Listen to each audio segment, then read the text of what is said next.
စိတ်မဆိုးတတ်တဲ့ပုဂ္ဂိုလ်လှတယ်တဲ့စိတ်မဆိုးတတ်ဘူးဒေါသဖြစ်เสียတွေ့ပြီမဲ့လို့ तू ကသိခံခြင်းခွင့်လွှတ်ခြင်းအပြုံးမပြတ်နေထိုင်ခြင်း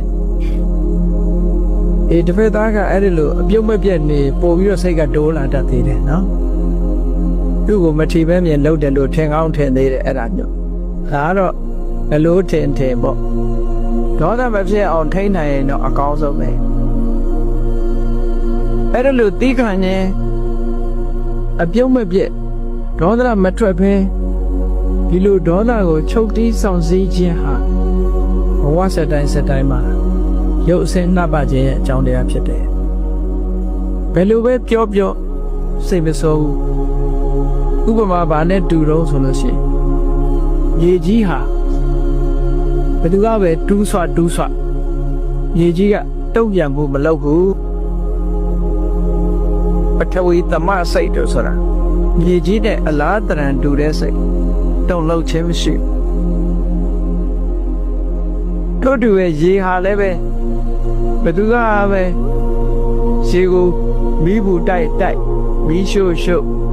ရေဟာလည်းပဲတုံ့ပြန်ခြင်းမရှိဘူးလေဟာလည်းထို့တူပဲတုံ့ပြန်ခြင်းမရှိဘူးမီးဟာလည်းထို့တူပဲတုံ့ပြန်ခြင်းမရှိဘူးတဲ့ဒါကြောင့်မို့လို့ဘုန်းကြီးတို့တွေရဲ့စိတ်ဟာမြေကြီးပမာတုံ့ပြန်မှုမရှိအောင်လေ့ကျင့်ယူရမယ်လို့ဒီလိုပြောတာနော်ဘယ်လိုပဲကိုယ့်ကိုလာပြီးတော့ပြောစိတ်မဆိုးအောင်ကျင့်ရစိတ်မဆိုးအောင်နေရဒါဖြင့်စိတ်မဆိုးအောင်နေဖို့အတွက်အတွေးတစ်ခုတော့ရှိရတယ်အတွေးမရှိဘဲနဲ့စိတ်မဆိုးအောင်နေလို့မဖြစ်နိုင်ဘူးပေါ့ဘာနဲ့ခုခံမလဲမေတ္တာနဲ့ခုခံရင်ခုခံသို့မဟုတ်ခန္တီဆိုတဲ့တရားနဲ့ခုခံရင်ခုခံ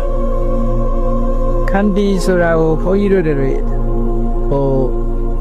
တလွဲနားလည်နေကြတာရှိသေးတယ်နော်ပြန်မပြောဘူးငုံခန်းနေတဲ့ကိုခန္တီလို့ဒီလိုထက်မဟုတ်ဘူးခန္တီရဲ့သဘောကပင်ကိုယ်စိတ်အခြေအနေမပြတ်အောင်ထိန်းထားနိုင်တာကိုခန္တီလို့ခေါ်တယ်ပင်ကိုယ်စိတ်အခြေအနေဆိုတာလူတယောက်ကကိုယ့်ကိုမစော်ကားခင်တုန်းကကြည်လင်ပြီးတော့ငြိမ်းချမ်းနေတဲ့စိတ်ကလေးဓာတ်စော်ကားတဲ့အချိန်မှာအဲ့ဒီစိတ်ကလေးမပြောက်အောင်ထိန်းတာကိုခန္တီလို့ပြောတာအခုခန္တီဆိုတာကပြန်မပြောတာသာရှိတယ်ရင်ထဲမှာဘလောက်ဆိုးနေ